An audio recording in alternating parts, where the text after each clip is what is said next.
Good morning, everybody. It is Dr. Sharifa Clark, and it is Live Your Life Friday. Now, I hope you guys are having a great and awesome Friday, and I really hope that you had a really good week. Now, today, we are talking about, yes, the title is right, moving to Texas or moving across country. So I'm going into doing a cross-country move. There's so many things that you have to think about, you have to figure out when you're doing a cross-country move. And if you don't have a list, if you don't take the appropriate steps, you will just be all messed up. So I'm going over a list of important things that you have to consider before you move, while you're deciding, okay, I'm moving, and once the moving process actually starts. So this week, I'm going to focus on all the things that you need to do. It's going to be broken up in two videos. So this week's videos, I'm going to focus on things you need to take into account on deciding to do a cross-country move. So this is just the deciding part. Like, you're making a decision that I'm moving across country. We're going to talk about that aspect, because that aspect alone is its own thing. And if you don't make the correct decision, you will be unhappy with the decisions you made about moving. So stay tuned and check it out. Okay, so let's first things first.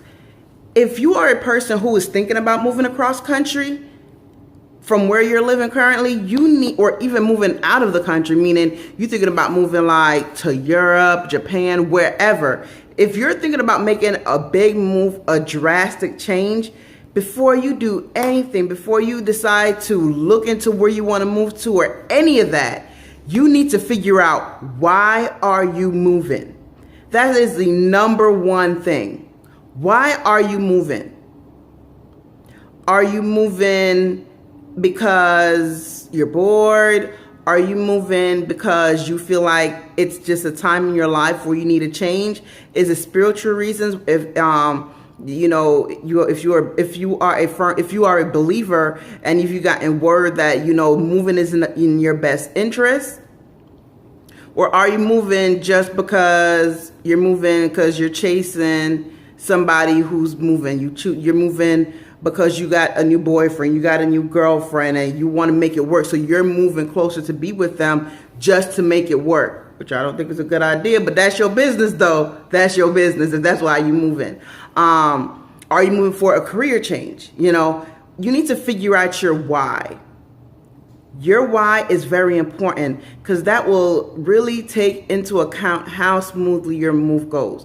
Now, if you just one day wake up and say, you know what, I'm going to move, and you move like the next day or within a couple of days and just like move with the clothes on your back. Now, I've seen people do a lot of that, and that is completely fine. And some people have done well with it. Some people have had to do that and living off of somebody's couch or whatever the case is, or end up being homeless, where, like I said, sometimes it works for some people, sometimes it don't. So I would not advise anyone to just up and say, okay, I'm moving, and just like move with the clothes on your back, unless it's like some kind of emergency situation like domestic violence or something like that. But in general, you need to figure out your why are you moving.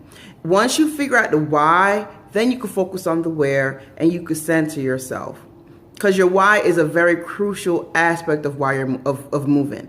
And like I said, some things are just cut and dry. You got a great job offer, you can't give up. That is your why. That's an important why. And honestly, a lot of times when you get a great job offer, that's actually even more simpler, because whatever company that gives you the job offer, if they know you're coming from another state or another country, a lot of times they're going to pay for your move. So that will be they will pay for your move. They'll pay probably, like, let's say you're going to be renting, they'll pay your deposits and all that, like, because they're trying to get you there. So that will actually save you a lot of costs associated with moving, if you're moving because a company hired you knowing that you are living somewhere else, and they're bringing you out, and like they came and sought after you. So that is a good thing. If that's why you're moving, great for you. This is going to be an even simpler process than it is for most other people.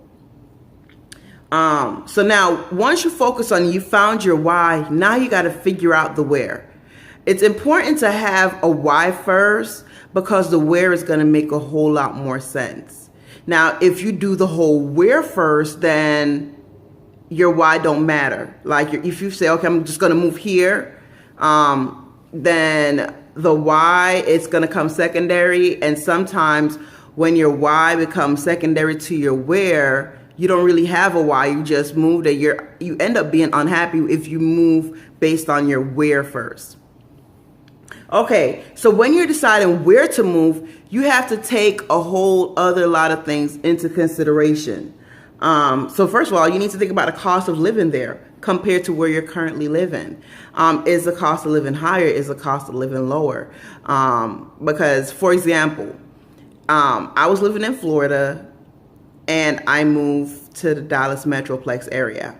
Now, the cost of living here is less than that it is in South Florida. I was in South Florida, like Miami, Fort Lauderdale area. So the cost of living here is a whole lot less. Now, if I was moving from Florida to California, the cost of living there is higher.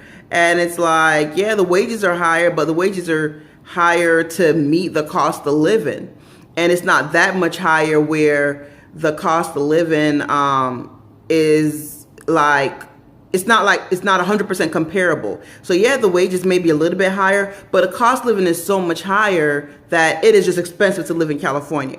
So for me, I'm like, that would be a crazy move for me, because I'm not trying to go somewhere and pay 2 arms and 2 legs for something that all I had to pay somewhere else was like a finger or toe. Okay, so you need to figure out the cost of living of wherever you're thinking about moving to. Then after that, you need to figure out, this was an important one, your tax, your income tax. So when in Florida, we just file federal income tax. We don't have state taxes in Florida, okay? So therefore, I moved to Texas. Texas does not have state taxes either. Okay, you need to keep that in consideration, because some people get a rude awakening, especially if they didn't realize that some states have state tax. A lot of people don't know that they're actually state tax. So when you file your federal income tax, you also got to file a state income tax. Okay, so yes, I was not trying to pay, all these extra federal and state taxes. So I did take that into consideration, because I knew that bit of information prior to me deciding on why I was moving. Prior to that time, and once I figured out my why of why I was moving, which my why definitely came first. My why, and I'm actually in a later video after I go through the videos about moving cross country, I'm gonna actually go into a video that talks about why I, Sharifa Clark, DC, actually moved. So we're gonna go into that. I'm sorry, I got distracted real quick. So now we got to figure out the state taxes or federal taxes. So you need to figure that out. Then if you have kids, I don't have any kids, glory to God, but if you have kids, now you got to figure about schooling. You have to have good schooling. You have to take that into consideration.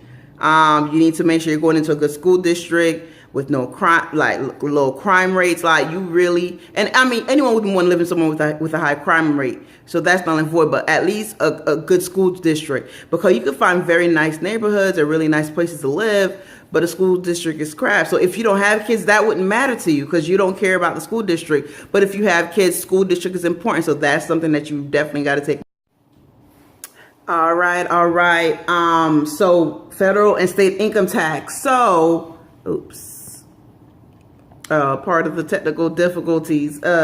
Now, federal state income tax, whether it's a good school or not. And then like the kind of area you want to live into. So do you want to live in like a downtown area, or do you want to live in like the outskirts or the suburbs or whatever? Downtown, in downtown, like there might be crazy traffic, but you're able to get to everything, a lot of places to go eat and stuff like that, or versus a more suburb area where there probably isn't a lot of traffic. And chances are, if you have families, you want to probably stay in the suburb. Or if you're like me and don't like the big old crowds, you like to stay in the suburb too. So those are things that you need to think about as far as when you're thinking about where you're moving to. You need to start thinking about these things, like in looking for a place or looking for somewhere to move to. And then you need to also think about saving. So once you figure out your why you're moving, the purpose of your move, now you're thinking about, okay, where you're going to move to. Now, if you know what the income like is in the area, you know, the cost of living and everything like that, then you have to think about saving. And yes, you have to save to move. Don't let anybody tell you can take $100 and move, okay? Like that is not realistic. If you're a person who have, you know, who are practical and who live life a certain way, you know that you have to save in order to move. Now, the amount that you need to save may be different on different people. Now, if you have a family, you got to save a lot more. If you don't have a family, you may not have to save as much. But saving is an important part. Now, the only way where you may get out of necessarily saving a bunch to move is if a company that you just got employed with is moving you.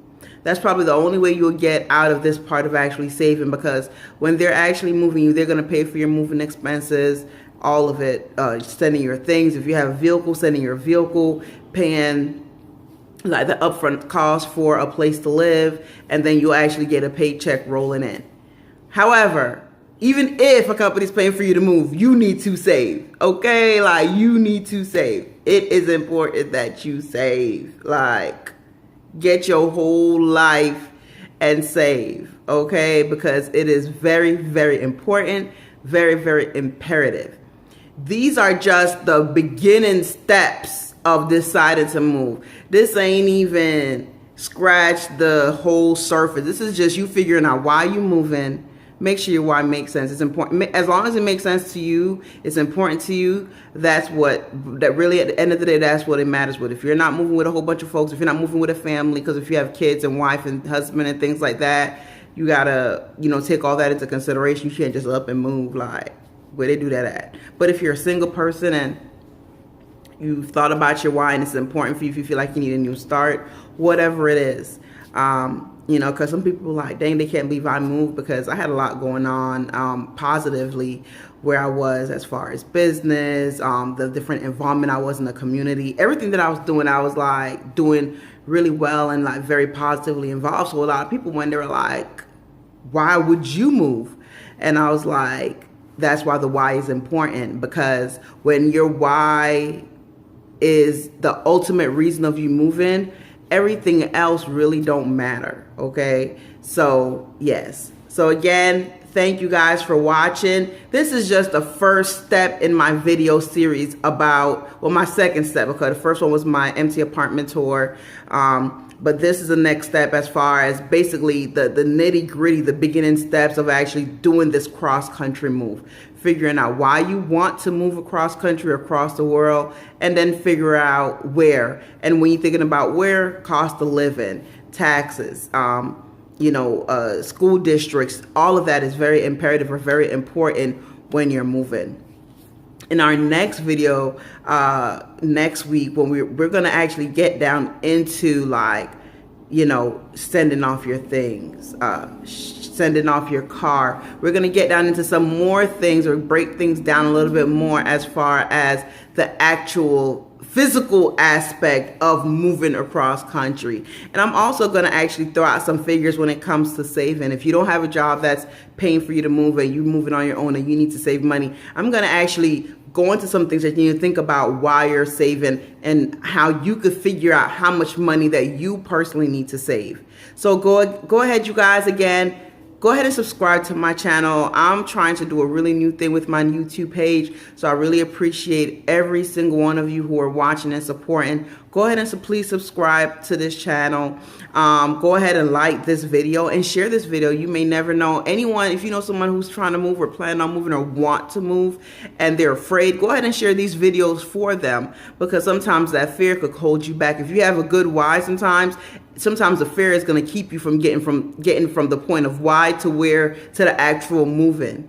And also, I want y'all to do me a favor in the comment section. Let me know if you guys are planning on moving across country, and if so, where are you planning on moving to? And if you would like to, you could share your why are you moving. All right. Again, my name is Dr. Sharifa Clark, and I would like to thank you all for watching. Have a blessed Friday. Live your life. Okay. You only have one. All right. Talk to you guys soon.